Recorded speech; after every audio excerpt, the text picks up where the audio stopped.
What's up, everybody? It's Rashid and Christian here, back with another banger video. And today's video, we're telling y'all how to start a Turo business. Yeah, so Turo, it's a rental car business, but you actually get to be the host yourself. You get to take advantage of people coming in, flying, people that maybe just need a car. Yeah. Like you got big places like Enterprise and stuff that do that, but this is different because you're the host, so you get to collect all that profit. It's dope. Yeah, it's really excellent way to build some cash flow on the side. Maybe pay off a car that you're not using yourself. You can really build some excellent cash flow with this. I would recommend that you're going to want to reinvest that cash flow back into the car. Yeah, that's going to be the main thing, because some people, I'm pretty sure we got some hosts out here that just goof off with the money, but that's stupid because your car could get crashed or something like that, and then you're in a situation you got to wait a couple weeks for Turo to pay out and all that. Like, if you're reinvesting to the business, you're paying that loan down a lot, and that's the quickest way to like actually generate a lot of revenue doing this is reinvest most of it into the business. Like, say for example, you got a car loan. Let's say like I'll use my Fiat 500 for example. I'm $7,000 all in, zero down. Okay, I'll probably net. Well, we gotta talk about all that stuff too. We'll break it down. So, for example, okay, so Turo has dynamic pricing now, which it basically just prices based on cars in your area. But let's just say for a rough that let's just say the Fiat does 50 a day or something like that. It's different plans and stuff. We have to talk about all that too. But I'm gonna just be brief. It's Turo's insurance and how much you keep in between that and their fees and all that. So say for example, what I'm gonna do on that Fiat, I'm gonna do a 75 plan because the car is not as expensive. I have another car in there, which is a Challenger, which is a $25,000 car. You don't want to take a $25,000 car and want to pay a deductible if something happens to it. Did you do the 60 or 70 plan for that? I did the 60 plan with that. So that's the plan I'm going for that. Like I said, that plan gets you loss of post income if something happened to it. It's just more risk involved because, like I said, with sports cars and especially Challenger, people tend to dog them out and do stuff like that. So you have to like I'm gonna tell y'all with Turo, manage the risk, and also area dependent too. Like certain cars in certain areas. Like if you're in Atlanta, Georgia, I would not recommend y'all having a Hellcat. It's just, like I said, it's gonna get dogged out or probably stolen. Like you have to manage risk. Like but where I'm going with this example is, so for the Fiat, I'm gonna do the 75 plan. That gives, I think it's a $250 deductible. So if something happens to it, $250 deductible.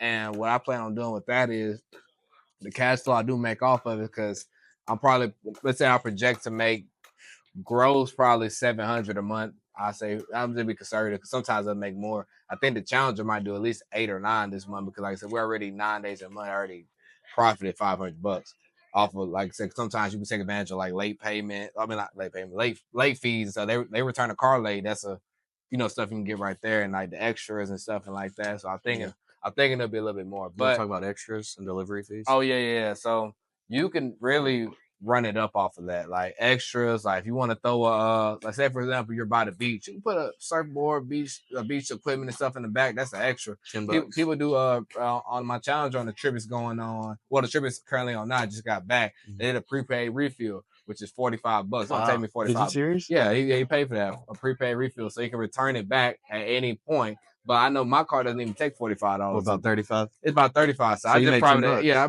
profited $10 more than that though, because your car wasn't all the way empty. It wasn't all the way empty. I think he brought it back at on half a tank, so it's really gonna take me like 15 to fill it up. I really profited a lot. That's excellent. Yeah. So like I said, the extras, those really play in. You got to have extras. Like that's something to implement. Also, like pick up and drop off. If y'all in a city that has an airport, yeah, you could charge $15-$20 for airport delivery and stuff like that. People will do that. People that's traveling. Bro, people pay me 50.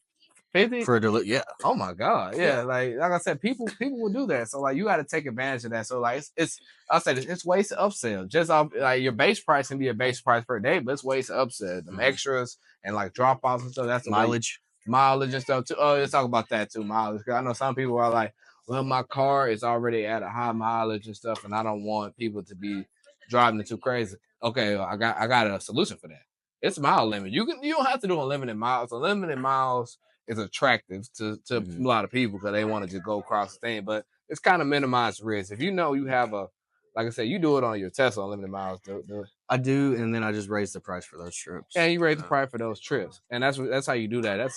That's how you mitigate that. But you minimize the risk. If you don't want people driving super far with your car, just like on my Challenger right now, I think I'm at 250 a day, I think. Yeah, like that. I charge a $50 fee though for unlimited miles though, because usually people only go a little bit above what they normally would. And most of the time, sometimes they don't even go that far. They do normal, but they thought they were gonna go. They thought they were gonna go that far. So like, yeah, like you can minimize the risk, because like the thing is, you want to make sure that the car doesn't go out before, like, say for like a challenge or something like that. I wouldn't let them get unlimited miles, not anything. I would never let them do that, because the thing is, you don't know where they're gonna go for one. But on top of that, it's like the car only probably gonna last you maybe 250, 275. You want to be able to pay the car off before that, or be able to, not even if you don't pay the car off, be able to be in a spot where you can sell it for a good price. I say also, like, you gotta look at this like a business, y'all. Like, Turo is not, this is not just no side. It's side income, but you need to look at it from a business standpoint. So you want to have I always say this: enter and exit. You need to look at when you buy a car for this, it's an enter and exit point. You need to know what point you're going to exit. Like with that car, like I said, with the Fiat is 7,000. I plan on, like I said, I'm either going to keep it or I'm going to sell it. And like I said, that's something that you can take that. If you sell the car, that's $7,000 cash you're going to get probably. You could take that and use that on down payment to a house. That's buy more assets. Like, you see, like, it's ways with this, you could scale it up and, take the money and do different stuff. But yeah, if you take the money and reinvest in what you got going on, you'll see a lot of success. So yeah, pay attention to extras for sure. The extras, the way you can upsell, mile limits on your car.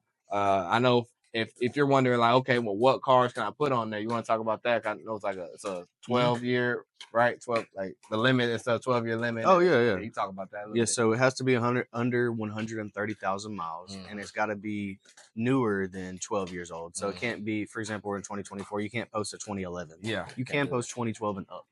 And then also, if you're wondering, like, okay, well, what if it get past 135 while it's on there? It gets grandfathered in. It stays on the platform. Yeah, so you can keep it up there 200, 300,000. Yeah.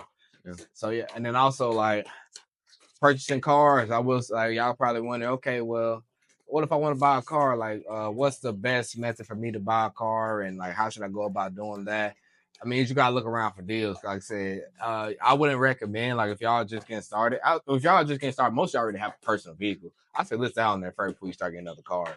Test it out and see how it actually runs and see how the business goes. Because the thing is, some of y'all will get into this and realize you don't like it. Like, it's like I said, it's some business aspect. You're gonna have to go drop the car off sometime. You're gonna have to wash the car a lot. I recommend y'all going to get a membership at whatever car washing spot in your city. Go get a membership. But it's a lot of stuff and factors that play along with that. This is the actual business venture. It is. Like, so you're gonna have to be like me. I'll be running around now. I'll be having to get up, 9 a.m. pickup. I gotta make sure everything good, is clean, is washed, is vacuumed, wiped down. So like I said, start with your personal car first. But when you're getting ready to scale up, there's two ways you can do this.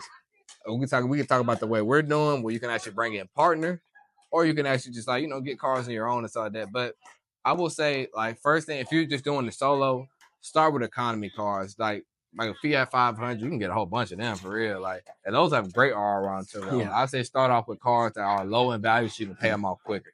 I wouldn't, like I said, man, I wouldn't be up here trying, oh yeah, let's get the Corvette first. Let's get the Hellcat. Let's get the real nice $60,000-$70,000 truck. No, don't do that. Dang, it's still recording though. Oh, you just had to piece that part together. Yeah.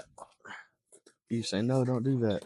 About the expensive? No, don't do that, because if you go get a real expensive car, it's blooper. But it's gonna take you a way longer time to pay that car off, and it just doesn't make sense to add a whole bunch of those. If somebody says like a ratio, like 5 economy cars to 1, like, wow, yeah, they said that on what YouTube? Yeah, it was Reddit. Reddit. It's like, wow. Some people with really big fleets said that 5 economy cars to 1 finance one. Well, like. Yeah. So are they buying these economy cash? Yeah, they're buying them cash. That's kind of what you need to do. That's kind of what you need to do. I'm gonna be real. Like, this is, like I said, I wanted to make this video to be fully transparent. That's the first thing, y'all. If y'all can, but I know some of us, we have to, start with finance. And it's just cool, and I understand. And you can do that. Your cash flow is gonna be much better. Your cash flow will be like, imagine if you get in a car with cash. Let's say, like, you go on Facebook Marketplace, you got about $8,000. You find your $8,000 car cash. guess what? After you make your initial investment back, it's just straight profit. So you bring in $1,000 a month or 800, 900, that's just cash straight up. And that's the best way to do it because you're always going to have these debt payments. But I will say it is good though. I mean, and then another thing too, y'all can't have attachment to none of these cars you get on there because let me talk about renters. Renters with anything, they're not going to be the best they're not going to treat it how you would treat it. I'm just be real with you. So, but the good thing is if something happens to your car, Turo will take care of it. So guess what? The worst case scenario out of this, the car does get totaled, but guess what? You get a whole paid off loan on your credit. And guess what happened? That's comparable credit. Comparable car credit. They see a fully paid off loan. You can go in there and get any other car that you want. So it really just helps you out. So like I said, it's a real great business venture to start. Like I said, it's most people, like I said, have cars already, so that's something you can easily get on there and start doing. Like I said, it's very profitable if you're doing it the right way.